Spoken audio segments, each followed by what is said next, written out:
Hi, I'm Dudley Moore, and this is Concerto. When I first met the Spanish pianist Alicia de Larrocha, she reminded me a great deal of my dear Aunt Marjorie. And I thought to myself, how can this shy, unassuming, sweet lady be the Alicia de Larrocha whom I'd grown to love from her performances? But it appears she's one and the same person. She gave her first performance at the age of 6 in 1929.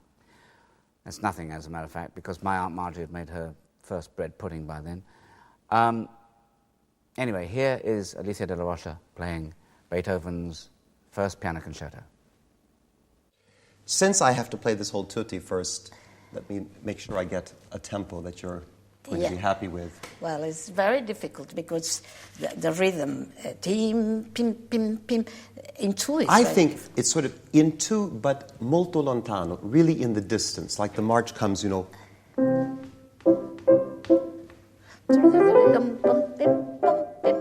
Is good? Yeah, it's very good.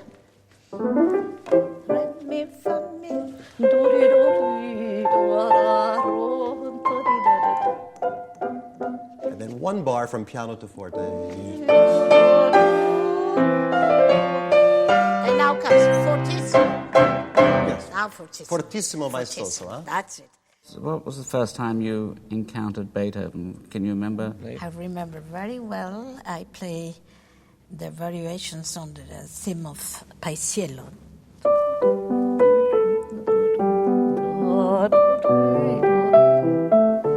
I was involved in music before I was born.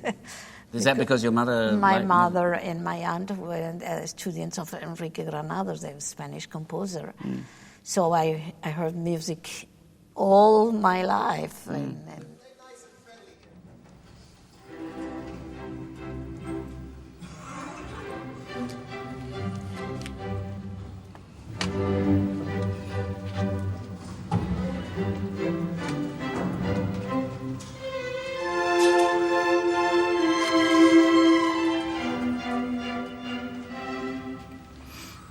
yeah, he might think that's a bit airy, but we'll... Airy?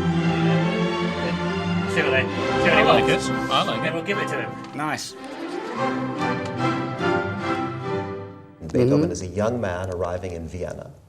He is a keyboard virtuoso. He's playing parties, he's improvising, and he wants to create a vehicle to display his pianistic powers in a larger arena, in a public concert or in a larger concert with orchestra. So after this quiet march that Beethoven starts the piece with, he brings in contrasting themes, but ultimately creates a huge tutti at the end.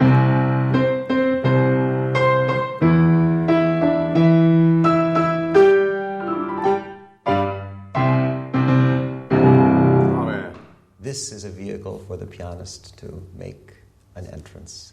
How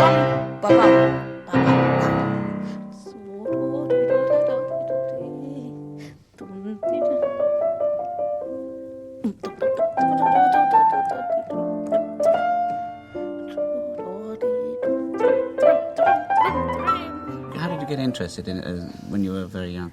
well, I started to read the piano because I was a real child, a baby, no?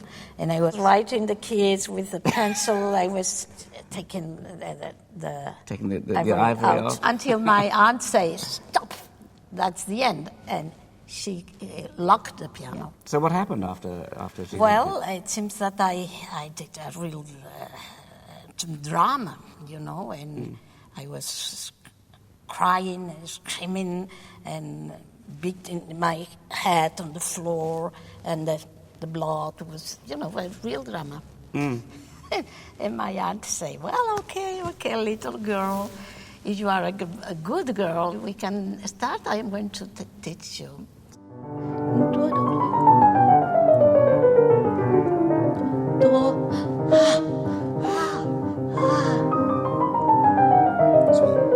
So we'll do these suspense. Like suspiro. Sospiro, sì.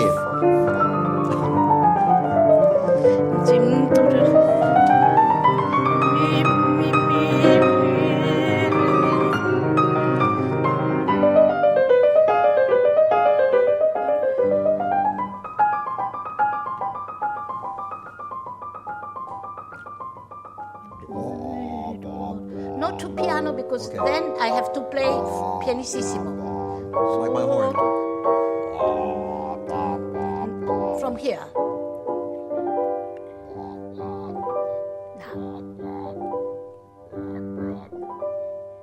Now, I give you the tempo.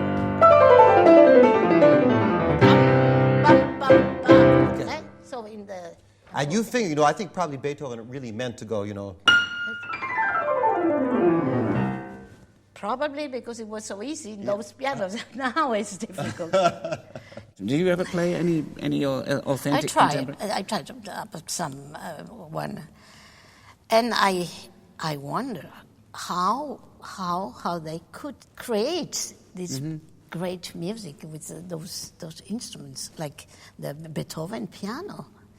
I think that the greatest music, the end of his life, is just because he was deaf. And he could hear the music in his mind, but not in the instruments. Not on the instrument, yeah.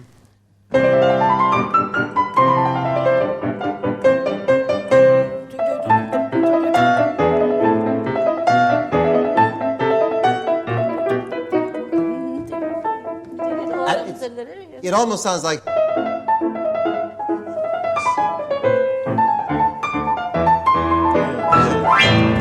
The samba. I am convinced that the one who wrote this took it from the Beethoven concerto.